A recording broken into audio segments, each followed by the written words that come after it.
ശരാശരി ഒരാൾക്ക് 6000 രൂപ വെച്ച് 12,000 രൂപ വീതം അന്നക്കുട്ടി അടക്കമുള്ള കേരളത്തിലെ ആദരണീയരായ വിധവകൾക്ക് ലഭിക്കേണ്ട തുക നരേന്ദ്രമോദി എന്ന നരാധവൻ നൽകാതിരിക്കുമ്പോഴും എന്തെങ്കിലും കിട്ടുമെന്ന പ്രതീക്ഷയോടുകൂടെ കേരളത്തിലെ പിണറായി വിജയൻ വിതരണം ചെയ്തു.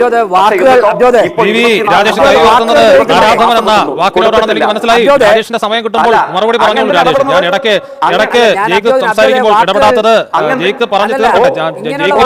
സണ്ണി ജോസഫിന് കൊടുത്ത അത്രയും സമയം തന്നെ ഞാൻ രാജേഷിന് തരും.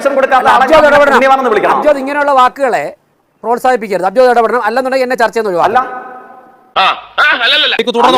ശരിയല്ലല്ലോ. വിധവകൾക്ക് പെൻഷൻ കൊടുക്കാത്ത ഒരു ഭരണാധികാരി 24 മാസക്കാലമായി, ഞാൻ നല്ല ബോധ്യത്തോടു കൂടെ പറയുന്നു, 24 മാസമായി എന്റെ കേരളത്തിലെ CPM-കാരും CPM തോൽക്കാനും CPM ഇല്ലാതാകാനും ആഗ്രഹിക്കുന്ന വിധവകൾക്ക് പൈസ കൊടുക്കാതിരിക്കുന്ന ഒരു ഭരണാധികാരിയെ ഏറ്റവും മാന്യമായ നിലയിൽ ഞാൻ നരാർന്നമെന്ന് പറയും.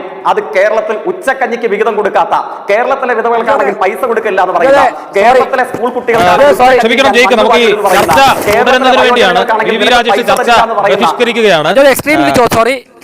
സോറി, ഇന്ന് എനിക്ക് തുടരാൻ ബുദ്ധിമുട്ടുണ്ട്. ജയിക്ക് ആ പരാമർശം പിൻവലിക്കുമെന്ന് ഞാൻ കരുതുന്നു. അല്ലാത്ത സാഹചര്യത്തിൽ ചർച്ച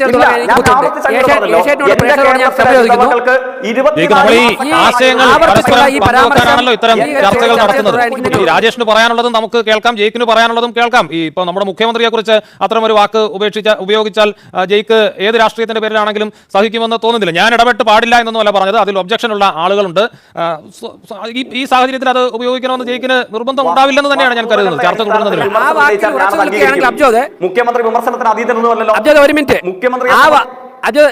ഞാൻ CPM പ്രതിയോട് ഒരു മിനിറ്റ്. അതായത് പ്രധാനമന്ത്രിയെ വിമർശിക്കുന്നതിൽ എനിക്ക് വിയോജിപ്പില്ല, അത് അവരുടെ രാഷ്ട്രീയമാണ്. പക്ഷേ ഞാൻ ഒരു തവണ പറഞ്ഞു, ഇത്തരം വാക്ക് പ്രോത്സാഹിപ്പിച്ചുകൊണ്ട് എനിക്ക് ഈ ചർച്ചയിൽ തുടരാൻ പറ്റില്ല. ആ വാക്കിൽ തന്നെ അദ്ദേഹം വീണ്ടും ആവർത്തിച്ചുകൊണ്ട് ഉറച്ചു നിൽക്കുകയാണെന്നുണ്ടെങ്കിൽ ഏഷ്യാനെറ്റിനോടും പ്രേക്ഷകരോട് ഞാൻ ക്ഷമ ചോദിക്കുന്നു, എന്നെ ഈ ചർച്ചയിൽ നിന്ന് ഒഴിവാകാൻ അനുവദിക്കണം. പറയുന്ന നിനക്കില്ലേലും കേൾക്കുന്ന എനിക്കില്ലടാ ഒരു ചളുപ്പ്. ജയിക്ക്, നമുക്ക് ചർച്ച തുടരാം, ആ പരാമർശം ഒഴിവാക്കിയാൽ മതി.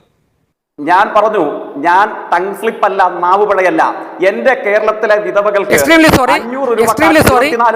ഈ നിലയിൽ ചർച്ച തുടർന്നുകൊണ്ട് പോകാൻ ബുദ്ധിമുട്ടുണ്ട്. VV രാജേഷ് എന്തായാലും ചർച്ച ബഹിഷ്കരിക്കും. ജയിക്ക് ആ വാക്ക് ഉപയോഗിക്കണമെന്ന് ജയിക്ക് വാശിയോടെ നിൽക്കുന്നത് എന്താണെന്ന് എനിക്ക് മനസ്സിലാവുന്നില്ല.